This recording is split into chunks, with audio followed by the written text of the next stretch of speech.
Hi, everyone. I'm Marc Lichtenfeld, Chief Income Strategist at the Oxford Club. Welcome to a very special episode of State of the Market. I've got 2025 market predictions. I've got a recap of 2024. But first, I've got a theme song. It's provocative. No, it's not. It's Gets gross. the people going.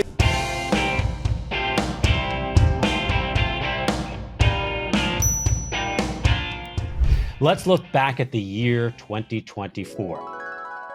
In January, the holidays had just concluded, and the U.S. was about to experience an extended period of Arctic frost that would leave many wondering why they'd ever leave their homes again.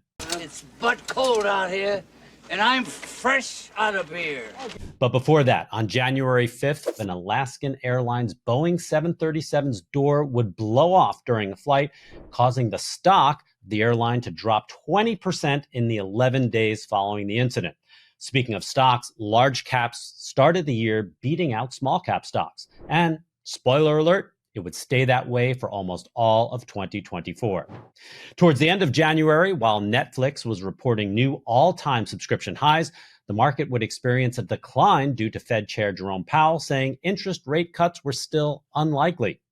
February would see record-breaking heat, reminding folks to stay hydrated. Though with inflation, that was still above the Fed's 2% goal at 3.1%.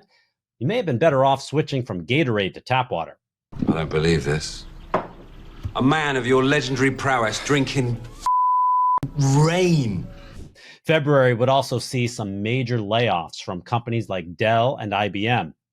In March, the Dow and S&P would end the first quarter of 2024 at record highs along with gold and Bitcoin.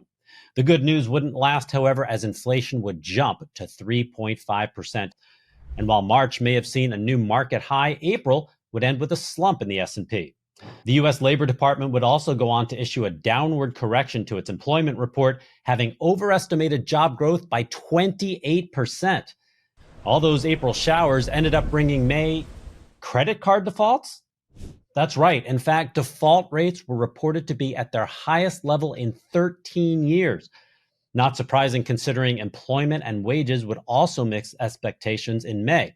Joblessness is no longer just for philosophy majors. Useful people are starting to feel the pinch. Now, on May 30th, Donald Trump was found guilty of falsifying business records, becoming the first former president to receive a criminal conviction. Here we go. Count one, guilty. Count two, guilty. June would see the tech-heavy NASDAQ gain 18%, followed quickly by its worst day since 2022 in July. And on July 21st, President Biden would drop out of the upcoming election and endorse Vice President Harris. And back in January, in my Oxford Income Letter forecast issue, I predicted that either Joe Biden, Donald Trump, or both would not be on the ticket in November. I am inevitable. Nailed it. Then, as summer faded and the days began to shorten, we got arguably the biggest financial news of 2024. On September 18th, the Fed would cut interest rates for the first time since 2020, despite me telling them it was a terrible idea. They thanked me for my, quote, insightful correspondence. But did they listen? No. That same week, social media app TikTok would head to federal court in hopes of fighting against its impending U.S. ban. Spoiler alert, they lost.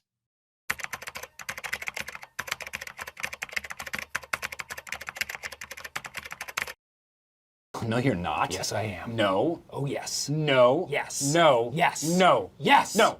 Yes. No. Yes. No. Yes. Yes. Yes. Yes. Yes. Yes. Yes. Yes. Yes. In October, spooky season was rearing, but the market didn't seem too scared.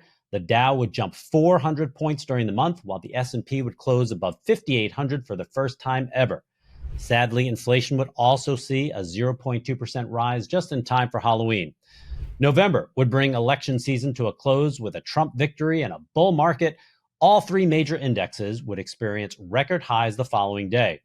Interest rates would be cut again to 4.75% on the 11th, and the good news would keep coming as mortgage rates fell for 3 consecutive weeks in December.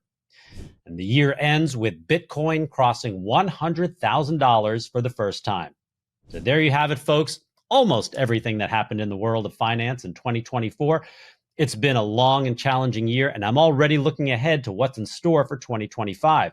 I'm bullish on energy, particularly natural gas and nuclear energy. I also expect big advances in the biotech sector thanks to AI. The technology will begin to save drug companies billions of dollars and years of research. It's going to be exciting to watch. I hope you've enjoyed this special return of State of the Market. Feel free to leave your predictions in the comments below.